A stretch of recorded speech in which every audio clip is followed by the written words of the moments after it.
is there a particular reason why I've chosen to loiter behind the curtains? Surely it wasn't to spy on me, was it? I understand my dance skills are left to be desired, but...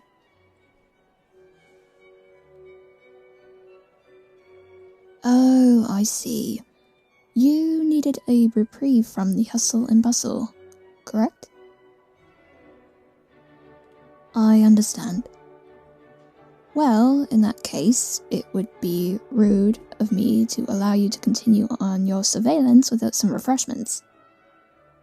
Shall I fetch you some lemonade? Very well. I'll return shortly with some lemonade and cookies. You enjoy chocolate chip cookies, do you not? Splendid. Wait right here. I'll be right back.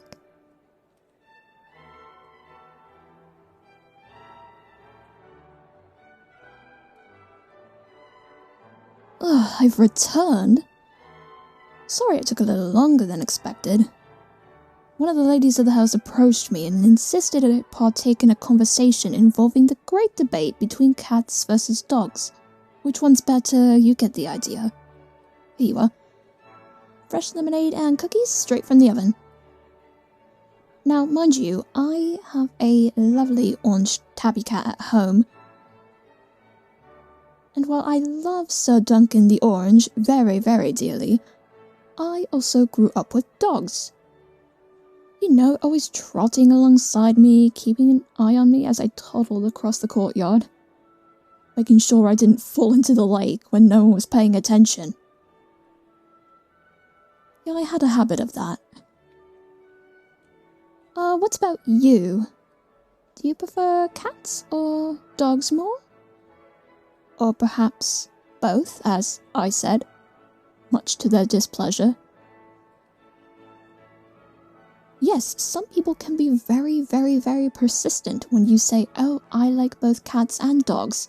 They'll say something like, well, yes, but which one do you like better? And I've insisted I like both.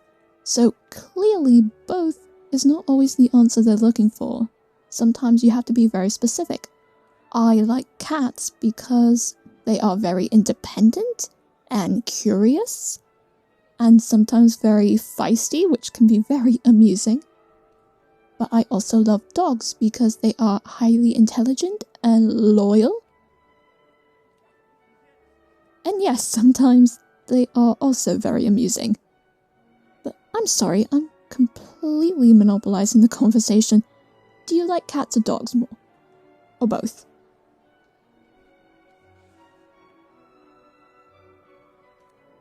Ah, that's completely fair. They are lovable animals, and each one is unique with their own distinct personalities and traits, much like people. Well, yes, I've heard that's true as well. Not all cats like to play with yarn, or not all dogs like to play fetch and go for walks. Some of the dogs I had growing up were very, very, homey? They were what you call homebodies. They didn't really like going out very much. They preferred the company of their family, and they preferred to be inside where it was nice and dry, especially on rainy days. We never took even our outdoor dogs out on rainy days because they never really liked the rain. And plus we didn't want them to get soaked or muddy or wet. None of those are very, very, very appealing. Not even to dogs who are very, very, very drawn to water sometimes, I find.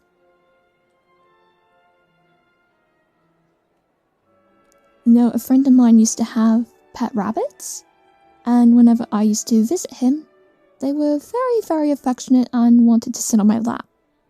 Though some of them were a bit more feisty, some of them were a little more, oh, I don't really want to cuddle, but I don't mind being petted. And then for some, it was the other way around. They didn't like being petted, but they did enjoy cuddles a lot. And then some just wanted to do their own thing. Much like cats, much like Sir Orange. Sometimes he is very, very, very clingy, and then other times he's like, nah, I just want to be alone for a little while, you know, much like myself. I totally understand, I totally get it. Okay, here's another question. How do you feel about other animals? Or rather, if you could have any pet that wasn't a dog, or a cat, or a rabbit, what would you have?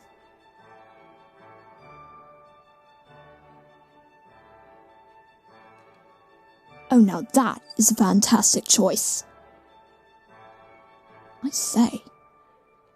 You surprised me with that one, I'll be honest.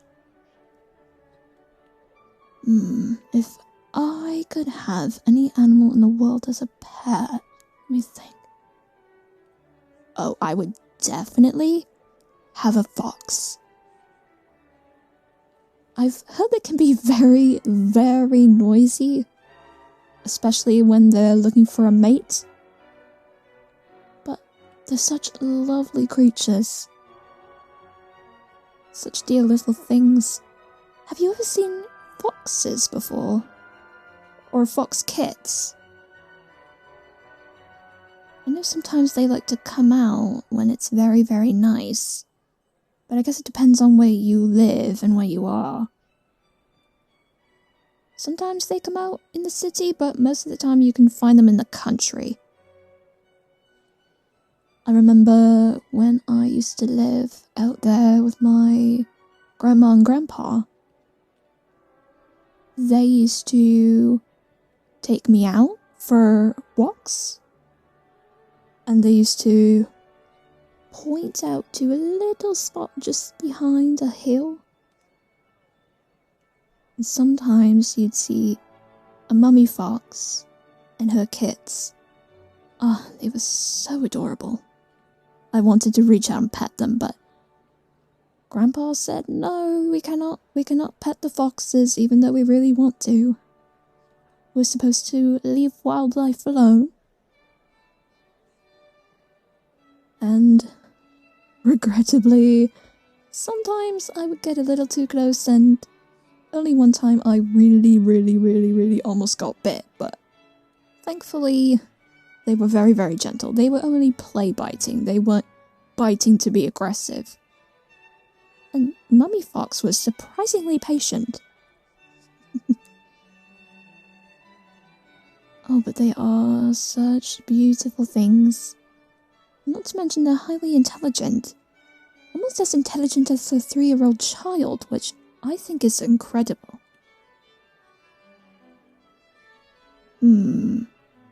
What other animals do we think would be good for pets? If we were allowed to. You're not technically allowed to have a fox as a pet. But if you have a rescue, that's another story. Having a fox rescue would be, so amazing. But yeah, I'm sorry. What were you saying? Oh yes, I've seen those too. They're very interesting animals. I think the only one I would really be afraid of, well, not really afraid, but a little more averse to. My mum, she really does not like snakes very much. So if someone were to have a pet snake, and they were around her, just be aware that she'd probably run for the hills, you know. Yes, I completely understand. I myself am terrified of bees, so I definitely understand her apprehension around them. Yes, she's had very unpleasant experiences involving them, so I understand that. And I had an unpleasant experience involving a bee, so yeah, I got stung one time when I was out shopping with my mum, apparently. It went down the collar of my shirt and just decided, oh, I've got myself stuck, but what do? Do I try to fly out? No, I try to sting the person that I've accidentally, got trapped in. And yeah, it was right on the collar of my neck. I think I was about 3. My mum says I was about 3. And yeah, I just started crying and screaming. And then my mum helped me get him out. So, yeah. It's easy to be afraid of something when you don't understand them or when you've had an unpleasant experience with them. Which is why I also understand why people may not like dogs or like cats for that reason. Like, sure, you may not like them because you just don't like them, but I don't really understand people who don't like them for no reason. I understand if people don't like them because they've had a bad experience involving them, like if a dog bit you when you were a child and you didn't really like dogs after that. I understand that. Or if a cat scratched you or was, you know, if you had a bad experience with cats as a child, I get it. I understand. So it's easy to be afraid of something when you don't really understand it or when you've had a bad experience with them. But if you are not afraid of them, they are beautiful. All animals are beautiful in their own way. Oh, and speaking of which, I have something to show you. But you must promise me not to fret. Are you by any chance afraid of mice? No? Okay. It's alright. You can come out now. Ah, see, there you are. Hello? Hello? I know, isn't he sweet? Many people detest mice, and perhaps that's understandable, but I can't imagine wishing harm on them, right? Isn't that right, Sir Lionel? Yes, I won't let anyone hurt you, okay? And if they do try to hurt you, they'll answer directly to me. Yeah? Oh, it's okay. This is my new friend. They're very, very friendly. Would you like to hold him? Alright. Oh, okay. Yeah, he's on my hand right now, see? He already likes you. Don't get me wrong, he's quite friendly with everyone. And I love how quickly he's able to make new friends as long as they're not, you know, scared of him or he's not scared of them, but sometimes he trusts people far too easily, which is why I worry about him sometimes. Alright, there you go. Yep, sometimes he'll settle right on your shoulder. Yep. Or sometimes he'll just sort of settle into the crook of your neck, where he can, you know, still be near you, but also observe the room around him. Yeah, or sometimes he will settle in your hand if you'd rather have him settle in your hand. That's understandable too. You just sort of guide him where he needs to go. Yeah, he can't really see out of that one eye there. Yeah. I imagine something happened to him when he was very young. Because it seems to be healed up, but not really... You know, you can't really see out of it very well. I've considered getting him a little eye patch. Or I can make him one. I know how to sew. There you go. There, he's settling in just fine. Oh, I never noticed the book you have in your hand. Have you read it before? Really? Well, how are you liking it so far? Or rather, what's it about? I should very much like to read it. Oh, I see. I must admit, it's quite different than the books I'm usually used to reading, but I think it's worth giving it a read. After all, you can't judge a book by its cover, as they say. Right? Yes, I also very much enjoy reading, but only in my spare time when I'm not otherwise occupied with my other obligations.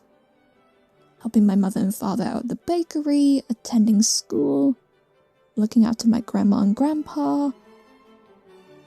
I'm just relieved they decided not to pester me about finding a suitor. Every chance they get, they ask me, "Oh, Beatrice, are you seeing anyone?" Or, "Oh, Bea, do you intend on being a spinster for the rest of your life? You gotta put yourself out there, you know?" Yeah, that's actually what they sound like. I am not joking. Well, yes, I understand they mean well, and they just want me to have, a good future, and they want me to be financially stable or whatever. But it is a little irritating that all they seem to focus on is me marrying, preferably into a wealthy family. What if I fall in love with someone who isn't as fortunate? Who isn't as rich as they want, but makes up for that in kindness, compassion, and humour. Who can make me laugh, or who can comfort me when I'm having a bad day. I would much rather be poor and happy than rich and miserable, Of course, I could choose not to marry at all. Become, as they say, an old maid who lives alone in a big house with only her animal companions. I see no problem with that whatsoever, actually. What about you? Do you intend to be married one day? When the time is right. Sorry, that's probably not the sort of question you expect someone to ask you when you're first meeting, is it? Forgive me, I do have a habit of rambling or being too forward sometimes. If I'm rambling or talking too much, just feel free to stop me, and I will stop. Or if I ask a question that's too personal, just say, "Hey, that's a bit too personal, I don't want to answer that," and I will not ask you again, I promise.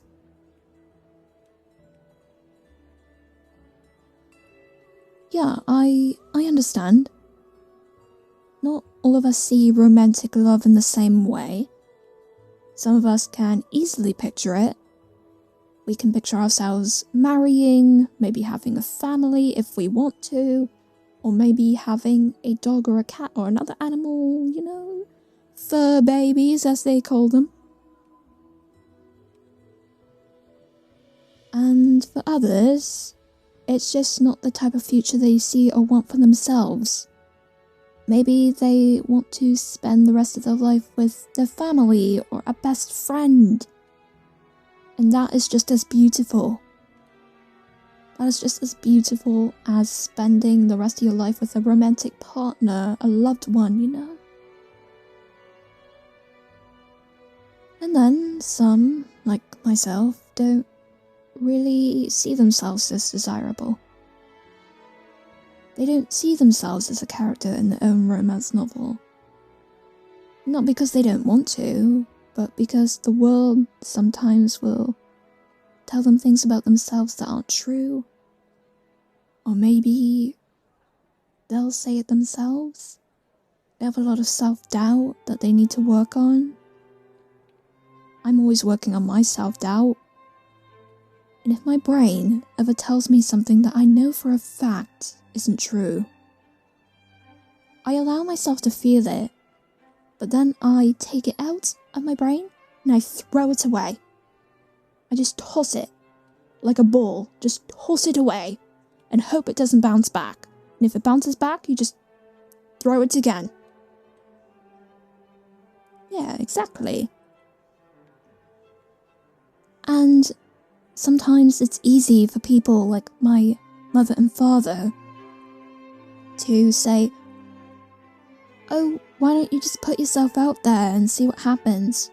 Well, it's easy when you don't share the same struggles. It's easy to say that, But enough of that talk. I do not want to dampen the mood with that. Why don't we find ourselves a spot to enjoy these cookies, because they've been sitting here for quite a while and I've completely forgotten about them. See, that's what happens when you have a nice conversation with people. Sometimes you forget about the food that's right in front of you. And then perhaps, maybe, if you're up for it, we can find a spot on the dance floor? Alright, that sounds good. But for now, let's just enjoy this lemonade and these cookies. And we'll see what the night takes us. You know, I've really liked chatting with you. Well, I'm glad you feel the same way. I hope by the end of the night, we can be good friends.